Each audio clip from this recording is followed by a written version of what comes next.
तो आइए जो है हम लोग क्वेश्चन कर रहे हैं। किसका क्वेश्चन कर रहे हैं? तो हम लोग क्वेश्चन कर रहे हैं तो करंट एंड इलेक्ट्रिसिटी का, तो उसमें 1 बाय 1 करके हम लोग क्वेश्चन। तो देखिए ये क्वेश्चन जो हमारा है तो कब का है? 2022 में, मतलब 21 से 21 का जो पेपर हुआ था उसमें ये क्वेश्चन आया हुआ है। NCERT CBSE बोर्ड का है। ठीक है, क्वेश्चन क्या आप ध्यान से पढ़ लीजिए क्वेश्चन, तब हम लोग लगाएंगे। क्या दिया है? N alternating current from source is given I = 10 sin 314t। क्या लिखा है कि एन अल्टरनेटिंग करंट, एक अल्टरनेटिंग करंट दिया है जिसका फ्रॉम सोर्स इज, जिस सोर्स की वैल्यू है I = कितना है?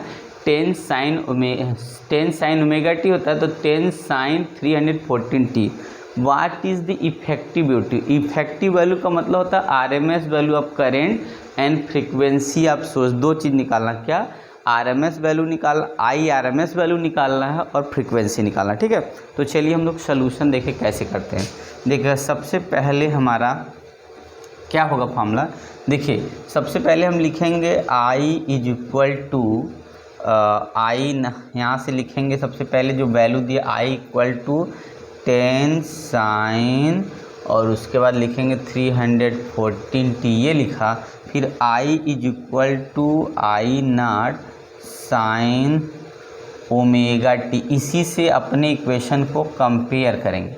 जब कंपेयर करेंगे तो हम लोग को I0 की जो वैल्यू होगी वो 10 मिल जाएगी और ओमेगा की वैल्यू 314 मिल जाएगी। ठीक है, आया समझ में? सबसे पहले इस वाले इक्वेशन को जो फार्मूले में दिया और हम लोग फार्मूले वाले से कंपेयर करेंगे तो I = 10 ओमेगा 214 मिलेगा। अब जो है I इफेक्टिव जो होता है, ठीक है, इसी को IRMS बोलते हैं, जिसकी फार्मूला होता है अंडर रूट। देखिए इसका फार्मूला होता है I0/√2। क्या होता है? तो इफेक्टिव बोले या IRMS की जो वैल्यू होती है, I क्या हो जाएगा हमारा? Peak value upon √2। उसके बाद हम लोग देख रहे हैं कि यहाँ से हमारा, यही हम लिख देते हैं, तो यहाँ से हमारा वैल्यू देख रहे हैं I0 का 10 है, तो 10/√2 होगा। इसमें √2 से हमने ऊपर नीचे मल्टीप्लाई कर दिया, तो हमारा ये जो आया कितना आया कट के? तो ये हो जाएगा 10 और यहाँ √2/2 हो जाएगा। इस 2 से इस 10 को काट देंगे तो आ जाएगा कितना?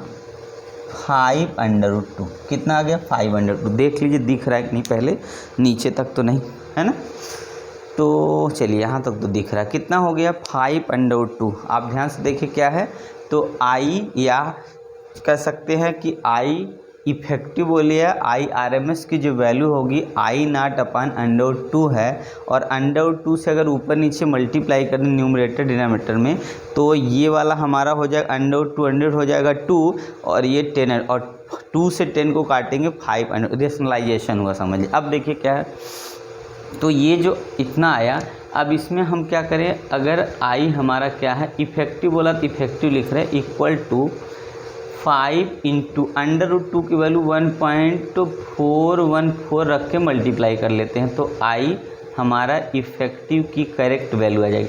जब इसका मल्टीप्लाई करेंगे तो 5 4 या 20 होता है और 2 कैरी आ गया। 5 कितना होगा? 5 × 5 2 कितना होगा? 7 हो जाएगा। फिर 5 4 या 20 हो जाएगा, फिर पॉइंट लगाएंगे यहाँ 7, इसका मतलब 7.470 ये हमारा क्या हो गया? एम्पियर हो गया। I इफेक्टिव की वैल्यू या IRMS की वैल्यू हो गया। ठीक है, इतना हमारा पहला आंसर हो गया, ये फर्स्ट आंसर हमारा ये हो गया। ठीक है, अब देखिए क्या करना हम लोग को, और आगे क्या पूछा है। अब देखिए इफेक्टिव की वैल्यू तो आपने बता दिया, अब आपको बताना फ्रीक्वेंसी की वैल्यू बतानी है। तो देखिए हम लोग जानते हैं ओमेगा की जो फार्मूला होता है 2π न्यू भी कहीं कहीं लिखाता है, 2πf भी कहीं कहीं लिखाता है, तो इससे कोई दिक्कत नहीं, कुछ भी लिखिए। अब ओमेगा की वैल्यू आप देखिए कंपेयर किए हैं तो 314 = इसमें से कोई एक सिंबल लेते हैं, तो हम लोग 2π क्या है NCERT बुक में न्यू लिखा है तो न्यू ले लेते हैं, तो न्यू हो गया। तो इसका मतलब न्यू = हो जाएगा 314 अपान कितना 2π। तो हम लिखेंगे 314 अपान 2 मल्टीप्लाई पाई की वैल्यू 3.14 होती है, ठीक है। तो अब न्यू इक्वल टू कितना हो जाएगा, तो 314 अपान 2 इंटू डेसिमल हटाएंगे 314 यहाँ हो जाएगा मल्टीप्लाई 100 से ऊपर मल्टीप्लाई 300 से 300 काट देंगे और 2 से 100 को काटेंगे 50 आ जाएगा। तो न्यू की जो वैल्यू हमारी है यहाँ दिख रहा है, तो न्यू इक्वल कितना हो गया, न्यू मतलब वी जैसा बना कैसे कर देंगे, तो 50 हर्ट्ज यूनिट होती है, ठीक है। तो करंट की यूनिट एम्पियर है और जो फ्रीक्वेंसी यूनिक है उसकी यूनिट होगी हर्ट्ज। इसका मतलब फ्रीक्वेंसी की यूनिट क्या होती है, हर्ट्ज होती है। तो ये क्वेश्चन 2021-22 में आया हुआ, तो इसलिए आप लोग ध्यान से इस क्वेश्चन को देख लीजिए। ऐसा ही क्वेश्चन आता है, कुछ डिफरेंट नहीं आता, कुछ अलग नहीं आता है। बस होता क्या, प्रैक्टिस नहीं किए रहते तो लगता है कि जो पेपर में क्वेश्चन आया है बहुत डिफरेंट आया था, बहुत कठिन आया था, तो लोगों को आप जवाब नहीं दे पाते। और कोई बात नहीं, तो क्वेश्चन सेम है, सब कुछ इजी आता है। तो आप ध्यान से देखिए, ये क्वेश्चन है, इसका इक्वेशन पहले हम कंपेयर करेंगे अपने फार्मूले वाले से, कंपेयर करके वैल्यू लिख दिए। फार्मूला याद होना चाहिए कि आई इफेक्टिव या आई RMS अंडरआउट में आई नॉट अपन अंडरआउट 2 वैल्यू रख के सॉल्व करेंगे, रेशनलाइज करेंगे, इतना आएगा, वैल्यू रख के मल्टीप्लाई कर दिए, अंडरआउट 2 की वैल्यू 1.414 होता, मल्टीप्लाई करेंगे 7.470 एम्पियर हो गया।